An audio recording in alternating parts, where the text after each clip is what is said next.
الرحمن الرحیم دوستو، آج 5 اگست ہے۔ آج میں کسی کو کال ملا رہا تھا تو جو رنگ ٹون مجھے سنائی دی جو حکومت پاکستان کی جانب سے جاری کی گئی ہے، اس میں 5 اگست 2019 کو بھارت کی جانب سے جو ان کے زیر قبضہ کشمیر کی مخصوص جو خصوصی حیثیت ہے اس کو ختم کیا گیا تھا، اس کی مذمت کی گئی ہے کہ اس میں کشمیریوں کی حق خود ارادیت اور ان کے آزادی کو طلب کیا گیا ہے، اور عالمی دنیا سے بھی یہ اپیل کی گئی ہے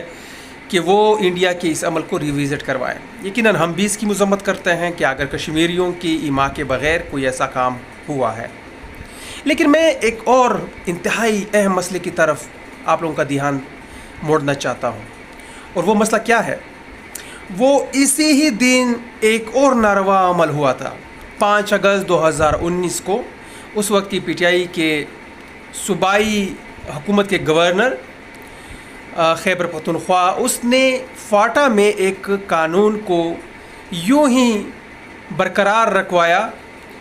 کہ جس قانون کے تحت فاٹا کے کسی بھی بندے کو اگر آرمڈ فورسز کے کوئی بھی بندہ وہ یہ سمجھے کہ یہ بندہ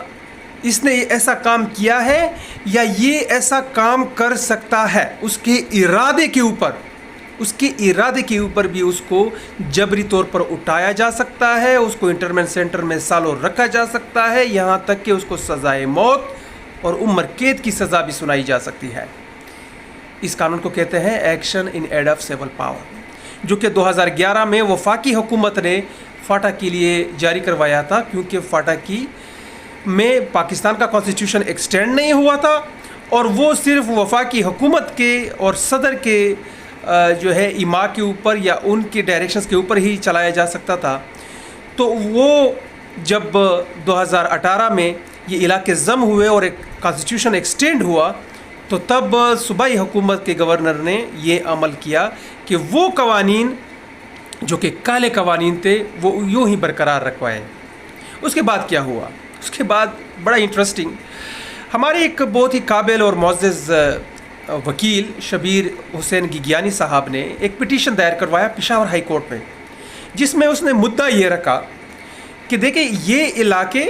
اب اس میں کانسٹیٹیوشن ایکسٹینڈ ہو گیا ہے، سارے حقوق ایکسٹینڈ ہو گئے ہیں، اب وہاں پر ایک ایسا قانون جو کہ باقی ملک کے اندر نہیں ہے لیکن اس مخصوص علاقے کے اندر اب اس کو رائج نہیں کروایا جا سکتا۔ یہ ان کے ساتھ تعصب ہے، ڈسکرمنیٹری جو ہے ایک بیہیویئر ہے جو کہ غیر آئینی ہے۔ اس بنیاد کے اوپر جب صوبائی حکومت سے پشاور ہائی کورٹ نے جواب مانگا تو پتہ ہے ہماری صوبائی حکومت پی ٹی آئی کی صوبائی حکومت بڑی عقل مند، انہوں نے کیا فیصلہ کیا؟ اس پٹیشن کے برخلاف اس نے یہ کیا کہ چلو ہم اس کے ساتھ ڈسکرمنیٹری نہیں کرتے، اب اس قانون کو ہم پورے صوبے میں لاگو کر دیتے ہیں تاکہ کسی ایک مخصوص علاقے کے ساتھ تعصب نہ ہو کہ بھئی ہم نے سارے صوبے، یعنی ایک مخصوص علاقے کے ساتھ جو انتہائی ناروا عمل ایک کالے قانون کے تحت ہو رہا تھا اب اس نے پورے صوبے میں ایکسٹینڈ کروا دیا ان عقل مندوں نے۔ بہرحال آرگومنٹ پھر بھی ہوئے اور اس کو یہ ثابت ہوا کہ یہ قانون ہی جو ہے وہ ایک کالا قانون ہے، کیونکہ اس کے اندر نہ کوئی اکاؤنٹیبلٹی ہے، نہ اس کو ریوزٹ کیا جا سکتا ہے، نہ اس میں کوئی سنوائی ہو سکتی ہے، اس میں نہ جو ہے جو ثبوت ہوتے ہیں، جو دلائل ہوتے ہیں، چاہے وہ جتنے بھی جو ہے وہ کم درجے کے ہوں، بس وہ آرمڈ فورسز کے بندے کے اختیار میں ہوتا ہے، بس وہ جو چاہے اس کی زبان اس کی بات ہی بس ساری کا وہ ثبوت ہی ہیں، وہ سارے دلیل بھی ہیں، وہ ساری گواہی بھی ہیں۔ تو ایک ایسا عمل تو یہ ایک غیر آئینی تھا۔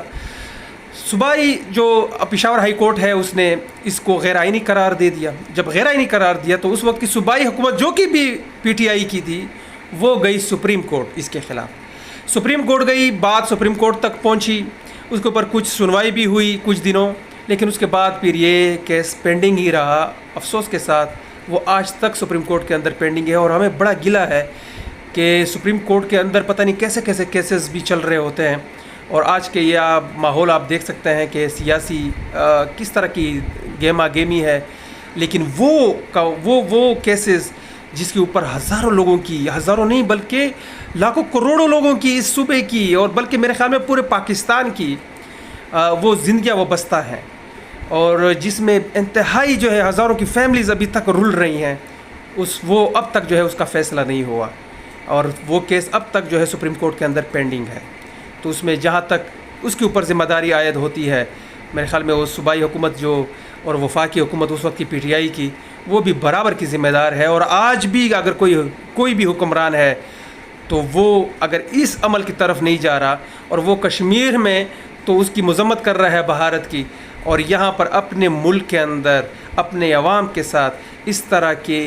انتہائی کالے قانون جس کے اندر کوئی تحفظ نہیں ہے، کسی کی بھی تحفظ نہیں ہے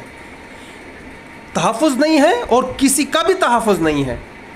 تو ایسے قوانین یہاں پر لاگو کیے گئے ہیں۔ تو میرے خیال میں ہم کیوں کس کے لیے، کسی کی آزادی کے لیے چیخ رہے ہیں؟ ہم کیوں کسی کے حقوق کی بات کرتے ہیں جب ہم نے اپنے ملک کے اندر حقوق کو پاؤں کے تلے جو ہے دبایا ہوا ہے، اور اتنی بدترین طریقے سے دبایا ہوا ہے کہ جس کی مثال تو میرے خیال میں کشمیر میں بھی نہیں ملتے۔ تو آج